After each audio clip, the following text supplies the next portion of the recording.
All right, what is going on, Chiefs Kingdom? Welcome back to the KC Sports Report. I'm your host, Michael Darcy, as always, and today I have the luxury of being joined in studio by my friend Lucas Murphy, and we're also joined over the phone by Josh Fan, and we're going to discuss everything NFL free agency and honestly just catch up because it's been a while since us three talked. So why don't we first go to Josh?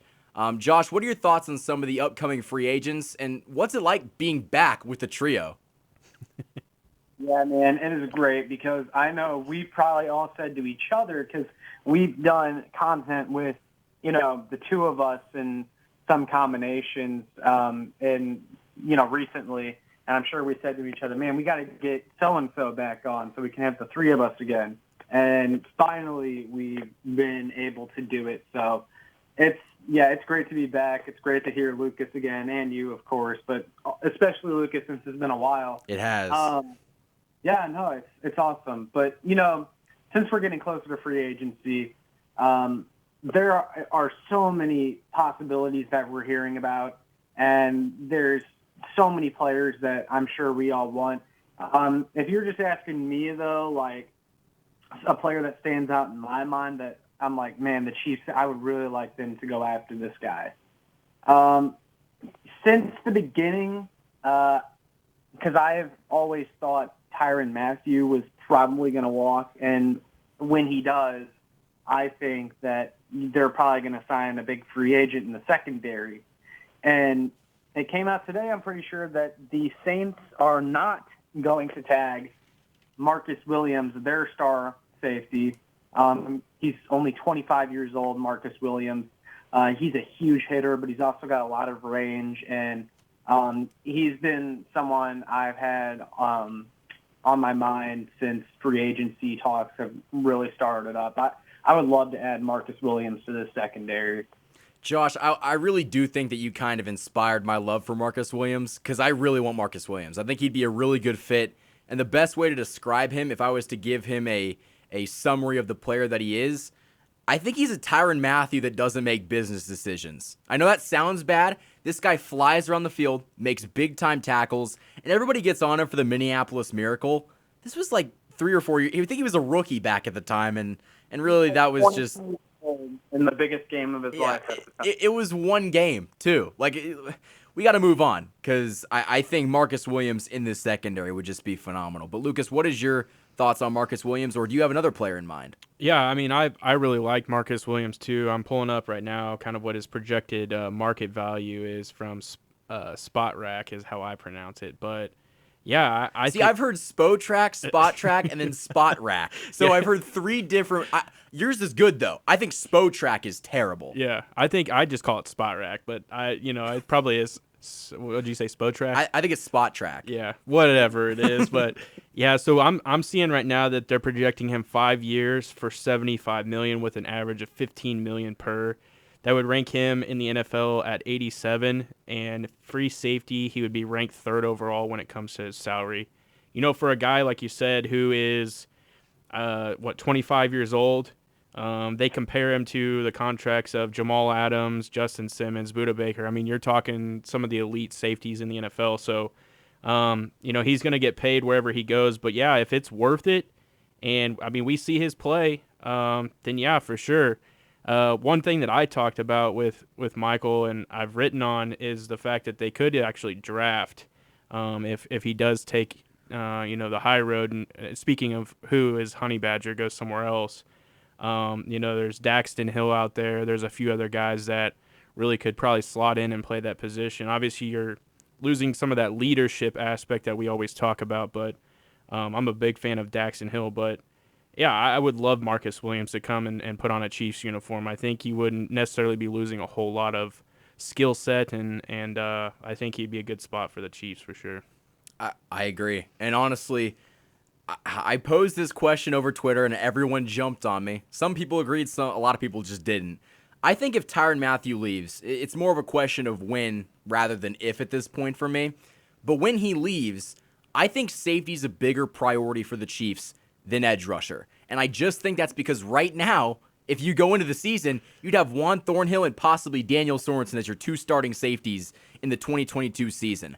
I don't think that's a recipe for success. And as I was telling you off camera, the Chiefs had a great pass rush in 2018. Justin Houston, D Ford, Chris Jones in the middle. That secondary was god-awful, and that defense didn't matter. They had the best I think they had the most sacks in the game, but if your secondary can't do its job, the pass rush doesn't mean much. But you could also look at it like, oh, if you have great secondary pieces, but your pass rush can't get to them, I get it. Both are very valid complaints, but I think safety's got to be an area in which they target, and I think Josh brings up a great point where Marcus Williams is a big name to look out at. If the Bengals somehow let Jesse Bates fall through their hands, the Chiefs should look at him. I think there's a lot of guys, but we'll go to Josh first. What do you think about my opinion on how safety is more important if Tyron leaves? Well, so, I won't speak to that. I can't really say, but I was going to bring up what you did, which is look at what happened in 2018 when we led the league in sacks and still had one of the worst pass defenses of all time. So bad. It's kind of a chicken or the egg scenario when it comes to pass rush versus good defensive backs. I'm kind of a firm believer in that, if you have a good pass rush, that's fine and dandy. But at the end of the day, good corners are good corners and bad corners are bad corners, and they're going to get exposed in one way or another. And each situation is different, too, which is why I can't really answer, is safety a bigger need now if Tyron's leaving than pass rush? I don't know. But, I do think that secondary is going to be a position. I say Marcus Williams. He's the guy I have my eye on. He's one of my favorite free agents. But even if it's not Marcus Williams, I think we could see a big splash in the secondary because I think the Chiefs need it, especially if you also have Charvarius Ward walking this offseason too. Like, you've got to bring someone in. And if it's not Marcus Williams, it could still be someone in the secondary. J.C. Jackson, I look at him, it sounds like he's going to hit the open market.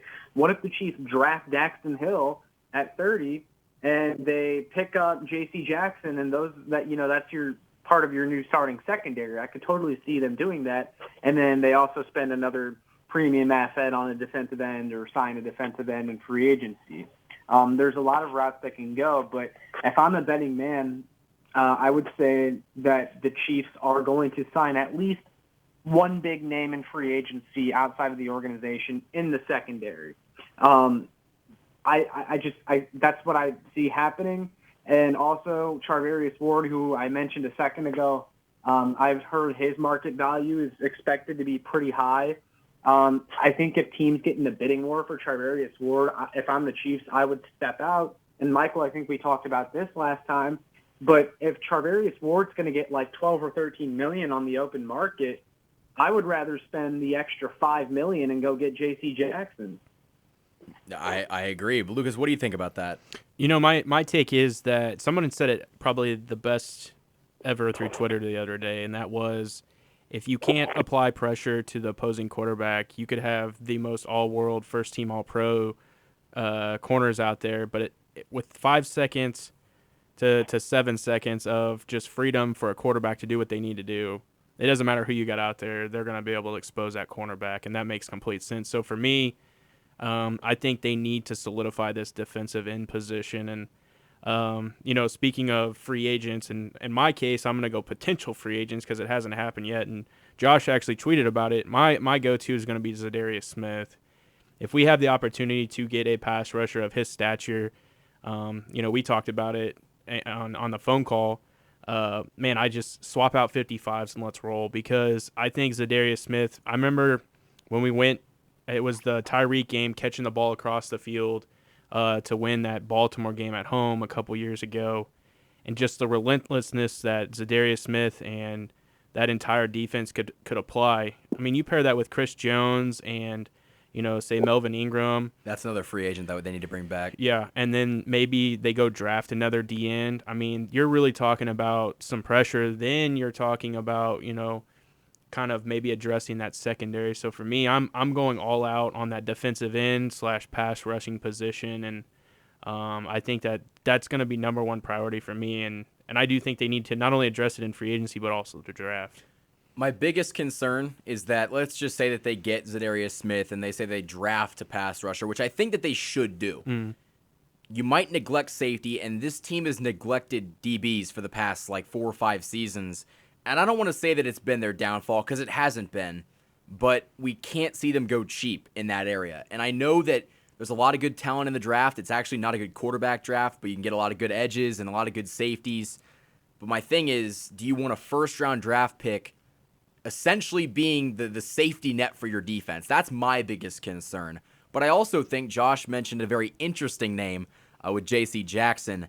J.C. Jackson has stated that he wants to be paid like the top cornerback in the league. I think there's a legitimate case for him being a top 3 cornerback right now. He's really damn good at football. Mm-hmm.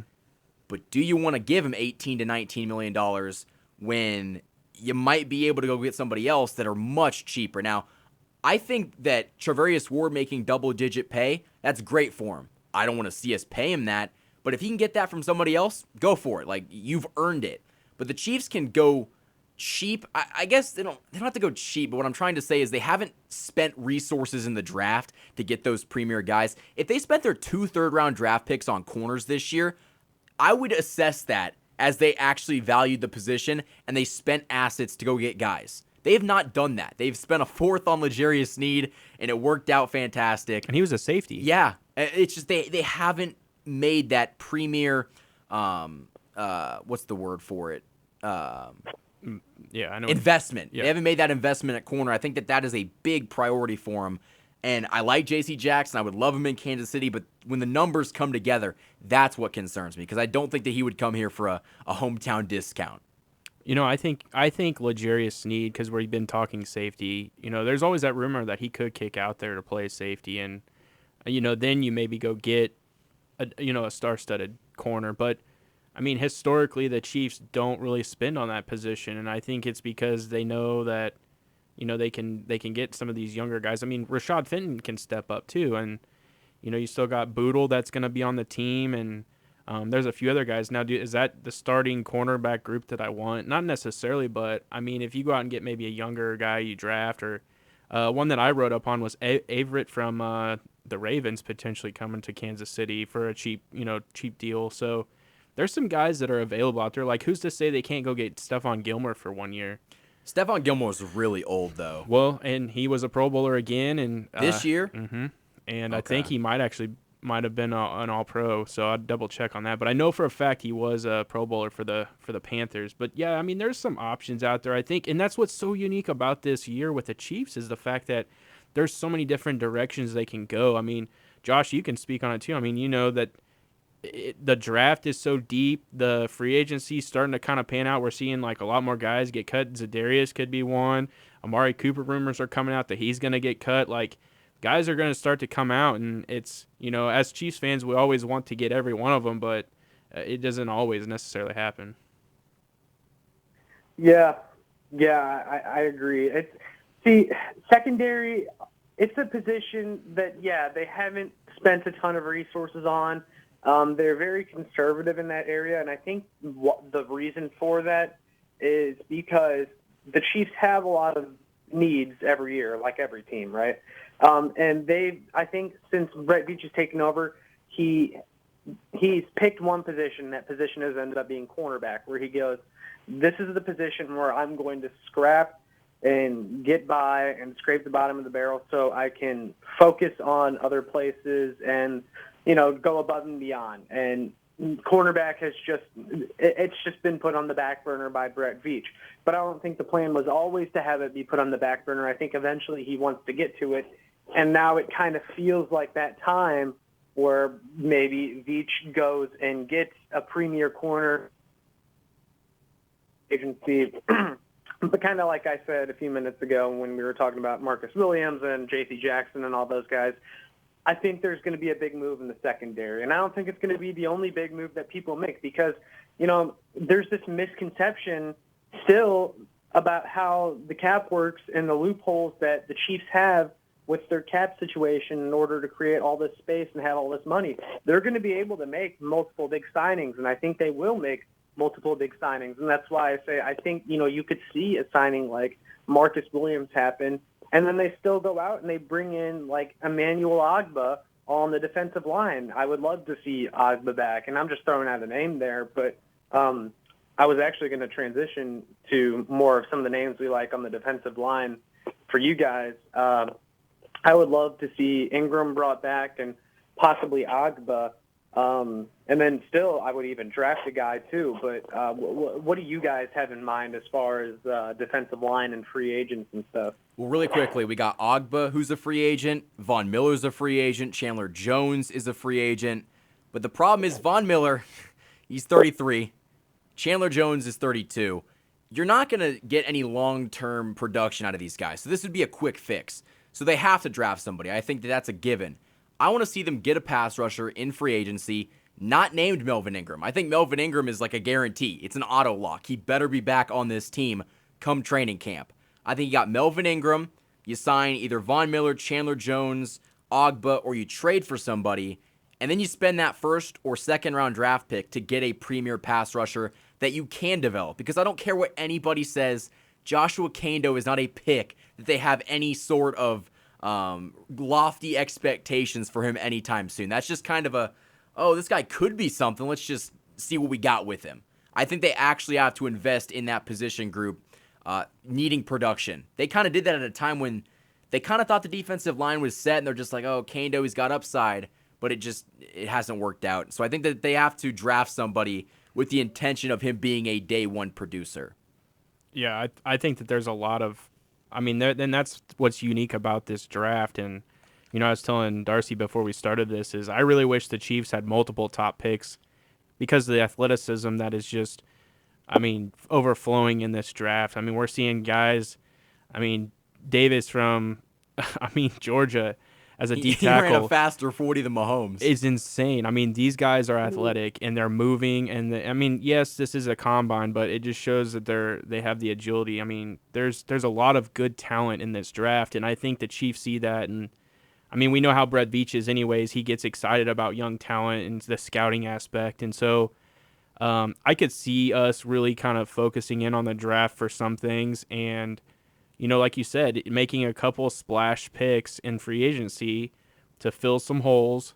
In all honesty, too, when you look at it, the offense really isn't that damaged or in need of a lot. Yeah, we need a number 2 receiver, and yeah, we might need an offensive lineman here and there, but the offense for the most part, I think, is kind of still holding together. It's the defense that is just seeing huge turnover. Your entire depth piece of your linebacking core is gone. Your cornerback group, you're missing 2 or 3 guys. You're potentially going to be losing out on your all-pro safety. And then the D line is just abysmal right now. It really is. So you really have to address it, and I think that's where they attack it the most. What were you going to say, Josh? No, I was just going to say that, wide receiver 2, that's the only thing that on offense that the Chiefs truly need. And I'm going to kind of save who I got for a little bit later because I want to kind of tag on to what Lucas was saying about the defense and stuff like that. And the combine, we see all these athletic freaks. I follow the relative athletic score grading that they do. They call them RAS for short. And they've had several guys this year that have gotten a perfect 10 out of 10 RAS. Jordan Davis, the Georgia defensive lineman, was one of them. Brandon Smith, I want to say his name is, the Penn State linebacker. There are so many freaks in this draft, which makes me so excited for it. But, an idea I had is, I really want the Chiefs to find a defensive tackle that gives them the effect that Jerron Reed was supposed to when they signed him in the middle of the I'm still really... He's choked up over it. I'm still wanting to get a tackle. Can you guys hear me still? Yeah, you cut out a little bit. That's why I was making the joke that you're choked up over it. But yeah, they need a defensive tackle that can actually be productive on the inside. But so what I was going to say is okay, here's my hypothetical. You bring in Agba, who I don't think will command too much. You bring back Melvin Ingram, which I think is a no-brainer. It's a given. And then let's just say they draft, and I'm just throwing out a name, someone I like, Perrian Winfrey, the defensive tackle out of Oklahoma, who also ran like a 4.8 in the 40-yard dash, and no one's talking about it. Could you imagine that defensive line? Chris Jones and Perrian Winfrey wreaking havoc on the inside, and you got Agba and Ingram and maybe even another defensive end draft pick thrown in there. I mean, I would be satisfied with that defensive line haul for the offseason. I think Brett Veach is going to try to overhaul that defensive line kind of like he did last year with the offensive line, because I think he's pretty transparent in his press conferences. When he has to make a move or make a decision, he's like, yeah, we're going to go do this. That is a position group that we feel needs to be fixed.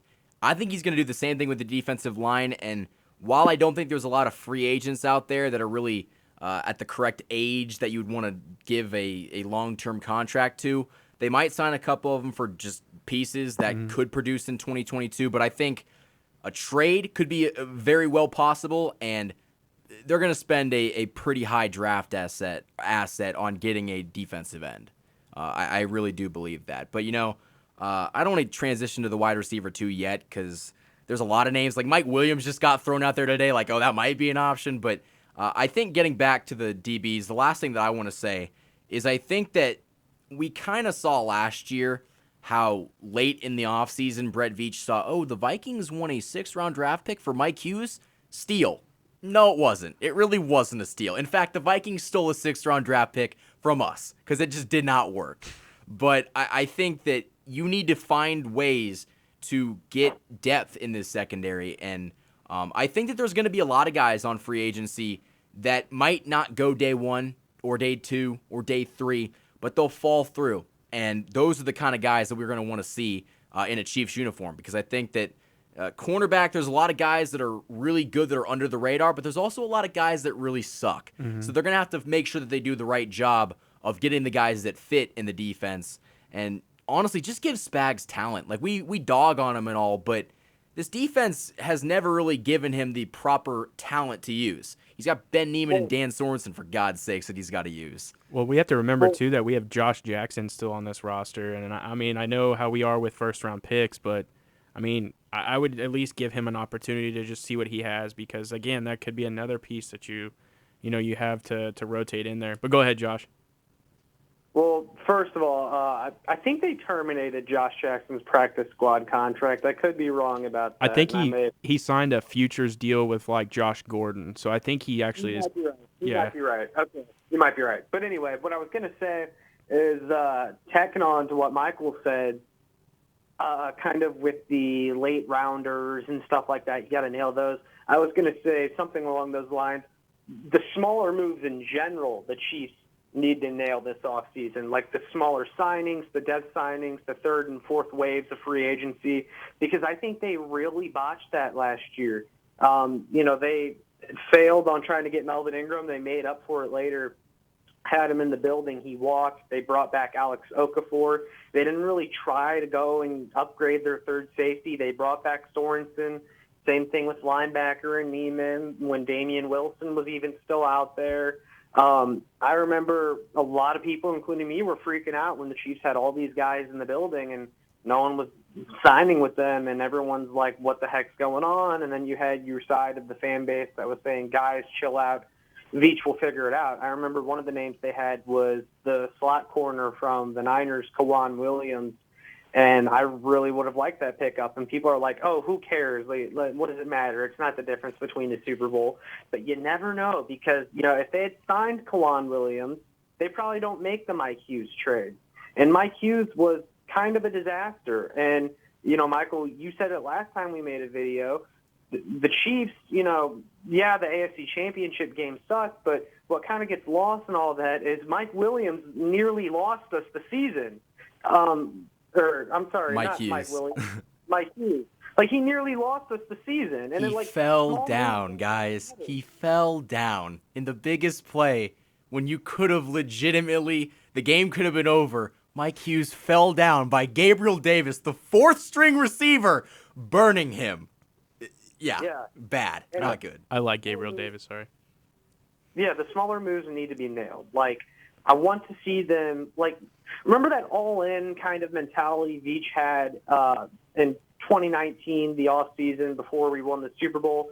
And he made moves like trading off Eric Murray and got Emmanuel Ogbah back. And they were more willing to take risks on some guys like Bashaud Breeland at quarterback. I want to see more of those moves made.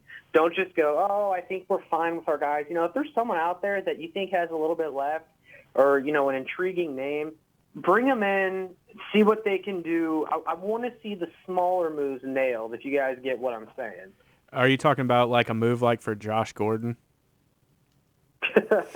Yeah, a little bit different than that. Not a panic signing in the middle of the season for a guy that, of Josh Gordon's profile. But, more so the smaller moves, the third and fourth waves of free agency, the later round picks, like Michael was saying.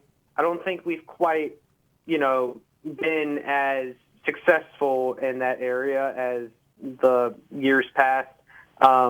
And that's what I was talking about with last year in free agency when we were letting a lot of guys go or we were whiffing on a lot of signings. I do think those whiffed signings kind of hurt us a little bit. Because all it takes is one of those signings to change the team. Melvin Ingram was a 6th-round draft pick that you got him for. You're telling me that if you couldn't get one more of those guys, you couldn't have done something to have a little bit more impact, and who knows what that would have done to the overall team. That's why you never know. One player quite literally could change the way a season goes. And, that's why I think, like you said, like I said, and I think Lucas is in agreement with it. You never know when those guys are going to get thrown into action. Yeah, like I would like to get to the point where Mike Hughes wasn't forced to be played. Like, there was a point in time where you had nobody else, so Mike Hughes had to be the guy. And I think the Chiefs have to get to a point where they're able to put out guys that they're not starter quality, but you're not scared to have them out there. I think that's the goal of the offseason, to nail those late-round draft picks like you did last year, but more in free agency, because free agency last year, like Josh was saying, like Melvin Ingram, you had him in the building, you let him walk, you had to give up a tradable asset later on in the season when you could have just signed him outright. And there's a lot more of those guys they just didn't sign. I'm kind of wondering if they were a little bit desperate because they knew that they needed to really address that left tackle position, because we knew how hard they pushed for Trent Williams, and then we knew that they, had to address it with clearly in the draft. So I'm wondering if that was their main focus, and that's why, hey, Melvin Ingram, we really want you, but we're focusing on this right now type of thing. And didn't they already have Orlando Brown Jr., though, at that time? Well, I think it was a pretty close to draft-type trade, and then because Melvin Ingram... So, if I remember correctly, Trent Williams had already decided he was going back to the Niners. And a few days later, that's when they had Melvin Ingram on a visit. He had the visit. He didn't sign, but we heard, hey, they may circle back around. And it just never really happened. Yeah. And I think I really think that they knew how big of a need that offensive left tackle was. It's huge. Not even just left tackle. I think just offensive line in general. Yeah. Their focus was all in on that, and they did double down in a lot of areas. And I think in the process, they kind of overlooked some of these other spots.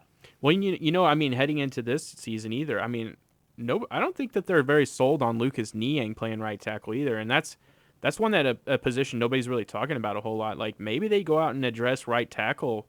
Either in the draft or even, in free agency too. And that's something that I'm kind of paying attention to because, when Niang was healthy, yeah, he had his flashes, but he also had a lot of opportunities where he got dusted.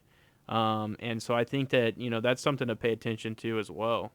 I'm not going to lie. I would not mind if for the next 15 years, whenever Mahomes is the starting quarterback for the Kansas City Chiefs, the Chiefs drafted an offensive lineman every year. There's no point in not doing that. Like, always keep 15 safe, and if he's safe, you're always going to have a chance to win. And I think, honestly, what's the worst that can happen? You have a bunch of offensive linemen that you trade away and get better assets for? Like, offensive linemen are always in demand. And if you got too many of them, that's a good problem to have. Mm-hmm. So I think that offensive line was obviously, like, the big pressing issue last year.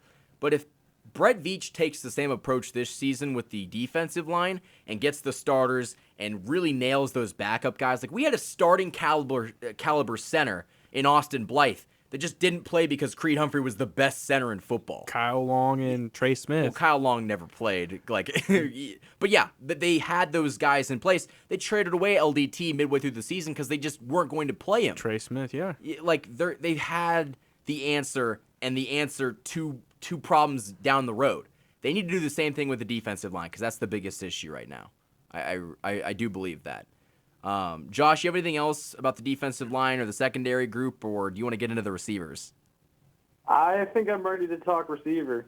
Perfect. Okay, so there's a lot of guys on the market. Demarcus Robinson. You want to get out of the studio right now? I might make you leave the studio.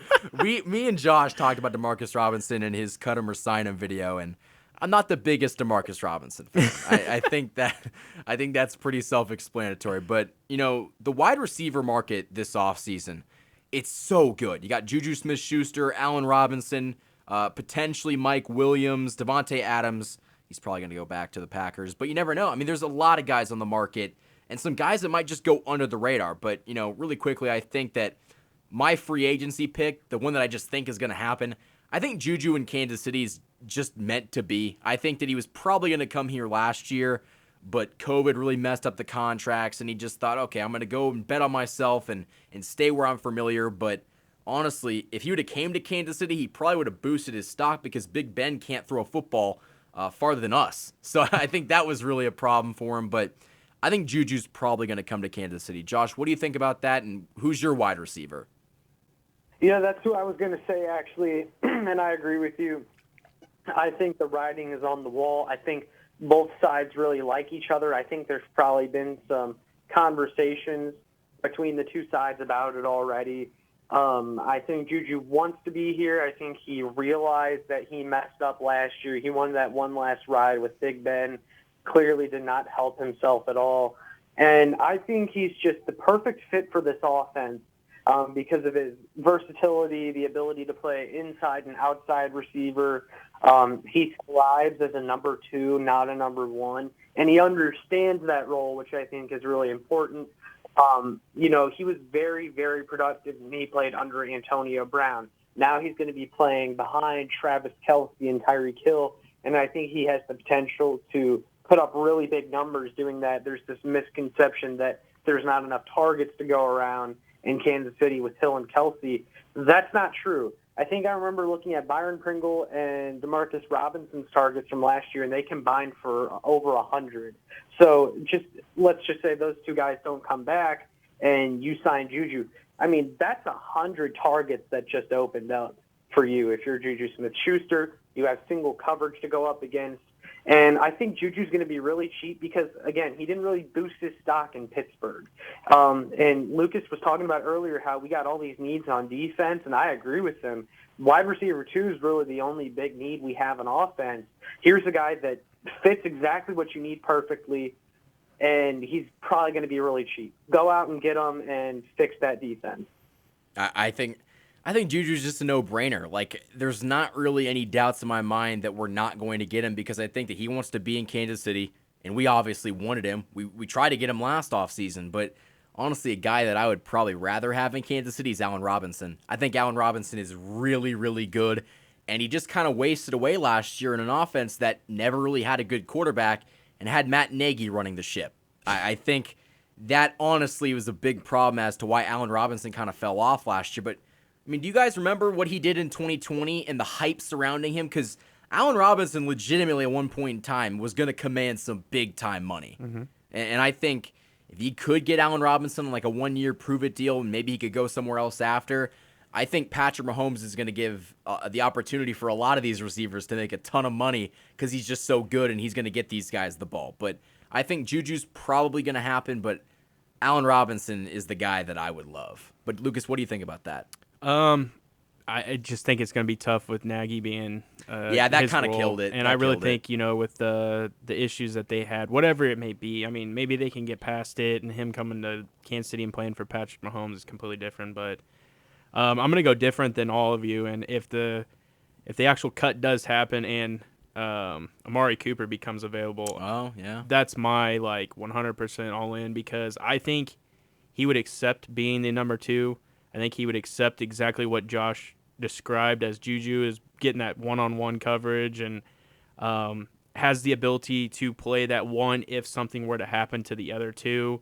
I think that Amari Cooper is hungry to win a Super Bowl. He's gotten paid, and he's been with the Dallas Cowboys, and that the hype is always around them, but they never really seem to produce when it matters. And I think it's the opposite with Kansas City, and he's familiar with Kansas City when he obviously played with, at the time, Oakland Raiders. So, man, I think if Amari can become available, everybody's saying he's going to command this massive, massive contract, and he could because he's still young enough. But, man, if he could come to Kansas City and help out, I do agree with you guys. I think JuJu fits really well, but I just wanted to provide something different, and I think Amari would be special in this offense. I mean, Amari's a really good answer. I kind of forgot about him potentially being a free agent. I do think his contract is going to become a problem. I think he could get $18 to $19 million, and that's just something I don't think the Chiefs could do. Now, I think JuJu would be like under $10 million. I'm thinking 8 or 9, and that's what he got last year, and he didn't really prove anything last year, so he could be even less. Yeah. So JuJu you could possibly get for like $6 or $7 million. Well, and he's coming off that broken forearm. Yeah. So he broke his forearm and was out basically the whole season. He didn't come back until the playoff game. Yeah, basically, yeah. And he was not very well. No one was good in that playoff game, to be fair. But I think JuJu makes the most sense. Another guy that's been brought up recently as today, is Mike Williams of the Chargers. Now, this one almost kind of seems like a smokescreen, like maybe the Chargers will be forced to pay Mike Williams and it will take some of that cap space away from the Chargers. I mean, I don't really know, but I think Mike Williams is a lot better than a lot of people think. I think he kind of exploded onto the scene this season, but I think when you're looking at the receiver tier list of the guys that you want and like the 1As and the 1Bs, I don't think Mike Williams kind of makes the first two tiers. I think he's kind of not my last ditch resort, but he's not the guy that I'm like, oh, we got Mike Williams. Like, you know what I mean? Yeah, I like him. I'm kind of with you there. Mike Williams is meh to me. If you look at his games, actually, his splits in teams not named Kansas City, he's not that great. Like, it's weird. He just always goes off against Kansas City. But, it's funny that you mentioned the part about it might be in the smoke screen and the Chiefs are showing interest because they forced the Chargers to retain him. I actually joked about that earlier today. And that might be where I got it from. You might have influenced me there. Well, it would be hilarious if that was the case because, I think Mike Williams, he's a good receiver. I don't think he's a great one. And if the Chargers franchise tagged him, which it sounds like they're going to do, I think that's fine for the Chargers, but they're tying up a lot of money for 1 year and a guy that I don't think is all that great, all because maybe he goes to the Chiefs. I think the Kansas City Chiefs already have their Mike Williams, and he got hurt by tearing his Achilles, and his name's Jody Fortson. I think that ideally fits that role. I mean, we talked about him I don't know how many times through camp and what he could potentially do. We saw him really kind of had a decent game, and then he tore his Achilles. So I think him coming back, you're ideally getting a Mike Williams potential. But yeah, I think the Chargers end up franchise tagging him, and him coming to Kansas City, I don't think he would ideally. I think he would fit, but I don't think he would really is the need that we need. I think we need a JuJu type player. We need a guy that can play on the outside constantly, and I think Mike Williams, that's not really what he's going to be doing. Yeah, I agree. I do think when it's all said and done, the top three is going to be JuJu, Allen Robinson, if he's even interested, and Amari Cooper, because I think Amari Cooper is going to be the guy that kind of commands all that attention. But I also think there could be an off chance the Cowboys just is it worth cutting him, making Dak happy? Like, you know what I mean? Like, there might be a struggle from within on whether they keep him or not. But I think he'll probably get released because I think his cap hit's like, what, $20 million? Well, and I mean, they're $20 million under. Like, they're in the hole, and they have to at least get to zero before they can even do anything. And he's just the start of it. Like, they're going to have to clear so much room. Michael Gallup's another guy that's good. Chris Godwin's on the market as well. Mm-hmm. Those are two guys that I really like as well. I think Michael Gallup's going to go really under the radar. He's coming off of an Achilles tear too, which Chris Godwin is as well. I don't really have any concerns with them coming off of ACL injuries because at this point, at most of these wide receivers are going to have some form of injury or whatnot. Chris Godwin could be a name to look out for. He kind of seems like the bigger body JuJu type receiver, and you could argue with me, but I think he might be more productive than JuJu. Well, and everybody keeps believing that he's going to go back to Tampa, and Tampa doesn't have Tom Brady. Not with what's the backup's name? The former Missouri Tiger. Come on, Josh. Blaine Gabbert. Yeah. Blaine Gabbert. Yeah, another one of them productive Mizzou quarterbacks. Yeah, he's not going to stay. I think Mike Evans is going to get to the point where he's going to demand a trade because that team is going to suck next year because they don't have Tom Brady. But Gronkowski's gone. I mean, that it's going to be crazy. Yeah, so be on the lookout for Chris Godwin. But Josh, what are you going to say? Well, if you're ready for it, I was going to ask if, especially after following Combine Weekend, you guys have any receivers in mind you would like to see the Chiefs draft? Because it sounds like they really want to draft a receiver. Nate Taylor of The Athletic, he said this on 610 Sports Radio last week. He said that the Chiefs are itching to draft a receiver and that they've held it in the last couple of years. And that really stuck with me. And I do think the Chiefs really want to draft a receiver, even though it might not be popular among people. And we've seen them zag when everyone else is zigging and drafting a receiver or an offensive player before. What do you guys think? Or do you have anyone in mind, or are you just completely out on the idea of them drafting a receiver? I'm just curious. I like Jamison Williams. I think he's really good. He kind of gives me those Tyreek Hill vibes. Extremely fast, but he is coming off of an ACL injury that he tore. I think it was in not the Natty, but the semifinal. I think we're really going to have to evaluate the defensive end group and the safety group. Like, if you can get free agents that can fill those positions, all right, spend that first-round draft pick on a receiver. But if you just go into the draft looking to get a wide receiver in round one, not addressing defensive end, not addressing safety or any of the cornerback situation, I would be livid. Because at what point is just like, okay, I get it, give Pat all the weapons in the world, but the defense has become a problem, and specifically with getting pressure. So I think I wouldn't be against drafting a receiver, but I don't know if drafting him 30th overall is what the Chiefs should do this year. I think what's going to be very interesting, and it's going to literally be how this draft plays out. I think that there's going to be a lot of pressure for quarterbacks, the top quarterbacks in this draft. Some of those teams that are going to want to draft, those guys are going to force some of these talented receivers down, some of these talented people down to 30. And it's going to come down to who the Chiefs really value more. Is it going to be a receiver, a D-end, a corner, a safety, whatever it may be? If they took a receiver at 30, I would be ecstatic. Anyways, I would love to see a Jamison Williams.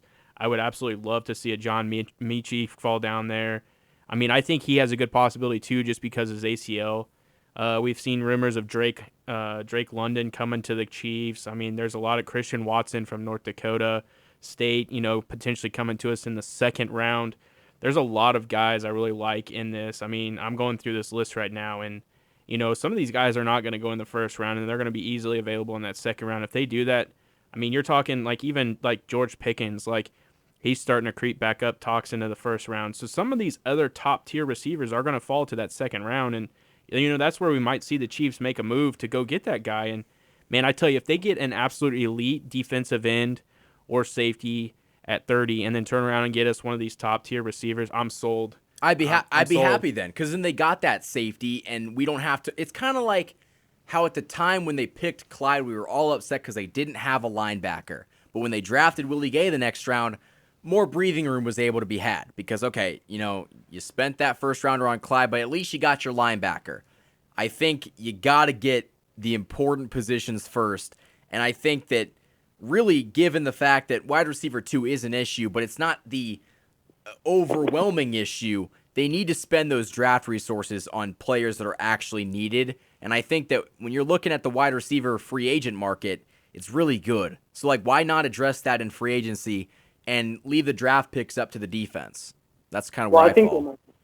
To really make you mad, Michael, I think they might sign a veteran and draft a guy relatively high. I don't think I would mind that as long as it wasn't, we're going to sign JuJu Smith-Schuster and we're going to draft the 30th overall wide receiver. I think that's just an overkill. Like, at what point it's just like, it's just too much. But I think you have to take into consideration, I mean, this is a very contact sport. We've seen Tyreek Hill break collarbones, and then it was the question of who's going to step up next. I think that even if they do make that move where they sign a Juju, we still have Tyreek, then they go get one of these top elite receivers. I mean, you got to remember, even though Demarcus Robinson wasn't the greatest receiver, he's gone. You got to think that as of right now, they might bring him back. They might, but like Byron Pringle's currently not signed, and I've heard rumors that they might move past him.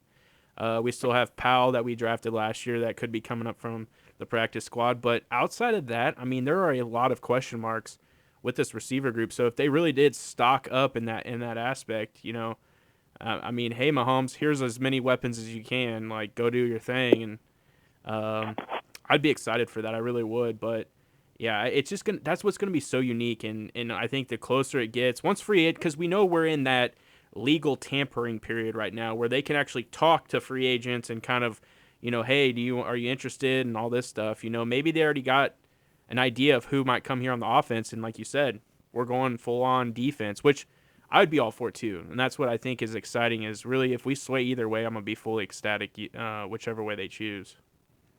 Yeah. Well, just to chime in myself on the receiver thing and just a couple prospects I like, since I was the one who brought it up. But, yeah, I agree with both of you. I love Jamison Williams. I'm not confident at all the Chiefs have any chance of getting him. But if he was for some reason there at 30. Where do you think, Josh, real quick, where do you think he goes? Like, not necessarily a team, but like, I feel like you go top 15 probably. I was going to say like top 17, like okay. right in that. Like if you're asking for like a specific number, like anywhere from 10 to 17, like somewhere in that range, I think he's going.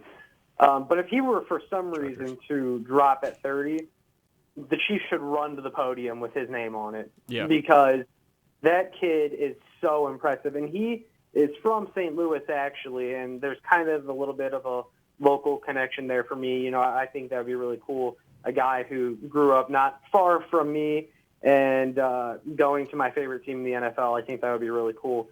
But another guy I've really started to fall in love with is Chris Olave from Ohio State. Reason being because the 40. Even though he's a little bit smaller, he gets open so easily. He is probably the smoothest route runner in the entire class, and he still has blazing speed. And he's one of those guys that just can flip, the script. He ran a 4.29, by the way, at the combine. Yeah, I think that was his unofficial, and his official ended up still being like a low 4.3. But it was a 4.39. So yes. Yeah, super fast.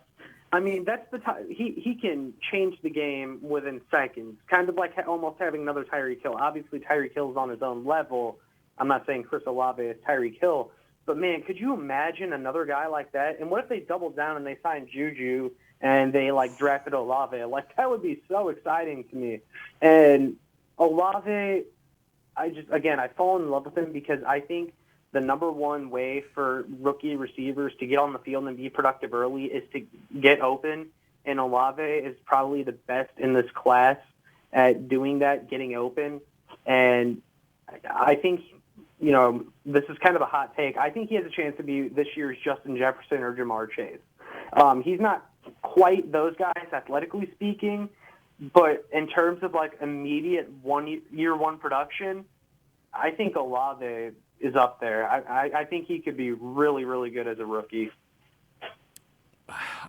I like that. If that's what he could end up being, or even somewhere close to that, the Chiefs more than doubled their investment. But I think the idea of drafting a receiver high after already signing one depending on what you do in free agency with the edge group and the safety, because I'm really concerned about safety. That is honestly my biggest issue right now, because I think Tyrann Mathieu's gone, and I think that when you cut Frank Clark post June 1st, you're going to have two pretty substantial holes. Now, you could argue that Frank Clark was a hole when he was there, but at least you had a body there. Now you're going to have to find somebody to replace him, and the money's going to become a thing, because I think when you restructure Frank Clark, just so Josh doesn't blow a gasket, we're not restructuring Frank Clark. When you restructure Patrick Mahomes and you restructure Joe Tooney, that's been a name that I've heard. Yeah. A possible Tyreek Hill extension would free up some money as well. I think that they're going to be able to have some money to go out and sign guys. But are they going to have the money to sign a Marcus Williams or a premier pass rusher? I'm not too sure. So I think that I like the idea of a wide receiver 2 in Kansas City. I think free agency is the best avenue to do that. I'm not sure if I'm totally on board with you guys about signing one and drafting one high. Like, I think if you want to spend one of your comp third-round draft picks on a wide receiver, go for it. That's a bonus pick. But if you want to spend a top 100, top 60 pick on a wide receiver 2, I just think we got more pressing needs. Well, good thing the Chiefs aren't going to be drafting for need like Brett Veach's earlier days, because I think you might be disappointed, Michael. I think they might do it. Also, another note I want to add, free agency is 10 days away, and Frank Clark has still not been cut. I'm getting kind of worried. Uh-oh. Do you actually think he's going to be on the team in 2022? I hope not. Well, I hope not. I know you hope he isn't, but I think that they really are waiting post June 1st. Yeah, that's what I really 100% think that's the plan, because they optimize their value. But if that was the case, there's still nothing stopping them from doing it now, because you can still cut him now and announce it and designate it as Pone June 1st. That's what they did with Eric Berry. They can say, hey, we're cutting him, but it's going to be post June 1st, but we're just letting you know now you're getting cut. And they haven't done it yet, which makes me think Veach is trying to find a way to keep him on the team, restructured deal or something like that. I'm just getting a little bit worried. I mean, maybe they don't want you to pop the confetti yet. I think Josh finding out that Frank Clark would be in Kansas City for another year would break the internet. I think he would do something in a reaction video. Something bad would happen. And I think Frank Clark is gone, but maybe there's that off chance that he's not gone. Hey, he did come out the other day and say that they might actually try to restructure him, and it's not far off that they can't do that. That was said, right? Yeah, and I wonder if that's Veach just not trying to burst Clark's bubble or just be respectful and not saying, hey, we're going to cut you, but there's this funny thing my friends and I do who are out there in Kansas City, and my friend Connor, who you guys know, love Prime Connor. Shout out Prime Connor. Yeah, when he hated Eric Fisher. When Eric Fisher was cut, he was like, "We're having a party." Like he always said, the day Eric Fisher gets cut, Josh, you're coming to Kansas City, and we're throwing a party. I told him, the day the Chiefs cut Frank Clark, I'm coming to Kansas City, and we are having a party. I don't want to have to wait another year for my party. In studio, June 1st, come to Kansas City. We'll get Lucas on board. I will get a cake, a cut Frank Clark cake, and we will cut it in studio. That's what we're going to do. When he gets cut, you're going to come down to Kansas City, and we're going to have a party. Sounds great. Yeah, I don't want to, pee on your parade or anything, but yeah, it does sound like Brett Veach's recent comments indicate that it isn't necessarily the case. Clark could restructure and keep him in Kansas City, all because Josh wants him gone. That's what the quote said. So was that a Rappaport tweet? Tweet. I just combined quote tweet together. Quote.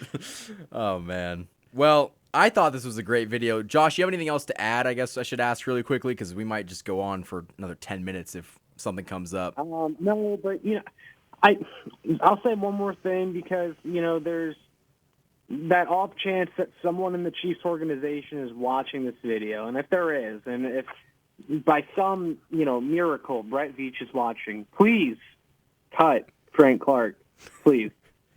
If there is an off chance that somebody in the Chiefs organization is watching this video, I would like to request employment. Please hire me and hire Josh as well. And Lucas, you can be the advanced writer for Chiefs.com. So yes, hopefully hopefully there is people in the Chiefs kingdom in the front office watching this, and hopefully we didn't absolutely make you mad, because that'd be bad. But I thought this was a successful video. I thought we talked about a lot of the pressing needs in free agency and just. Michael, wait. Uh-oh. I think anyone who was watching this video from the organization probably turned it off as soon as you started bad talking to Marcus Robinson. Oh yeah. God forbid I'm not fully on board with the guy that, got targeted in the overtime of the AFC Championship. That's why we didn't bring up Clyde for you, Josh. Yeah. Oh, great. God forbid we brought up Clyde. Rabbit hole. If we brought up Clyde, this video would still be going, and we'd be talking about this into the wee hours of the night. So I think. No, let's talk about him for a minute. Let's talk. No, I'm just kidding. Oh, I thought we were gonna actually talk. Well, actually, why don't we talk about this really quickly? Do you think that Jerick McKinnon comes back? And if you do think he's gonna come back, where do you think he's gonna fit in? Because I think you got to bring him back, and I thought he was really good in the postseason. I say yes, they bring him back. Because like you said in the postseason, I mean, like after he does that, like how can you not consider it? I think they bring him back, but also I don't think it's the only move they make at running back, because obviously he has that history of being hurt and everything. But I still think he deserves a place on this roster. Okay, I agree. Lucas, how about you? I think you see potentially all three of the same backs back in the backfield. I think Darrell Williams deserves to be back with the Chiefs. I mean, the guy worked from basically the fourth string running back all the way up to ideally the starter this year when Clyde was down. So, and then I do think Jerick McKinnon, when he ran with a ferocity and anger and, everything that we witnessed him do towards the end of the season, I think that deserves another contract too. So I would like to see all three. And, there's been rumors and mock drafts that have the Chiefs taking a running back in the draft later in the rounds. Oh, my God. I hope we stay away from that. I'd rather just get these guys back. From Missouri. Josh is a Tyler Beatty guy. Yeah, we see how Missouri products turn out. We'll go ahead and pass. Well, I mean, Nick Bolton's been pretty good.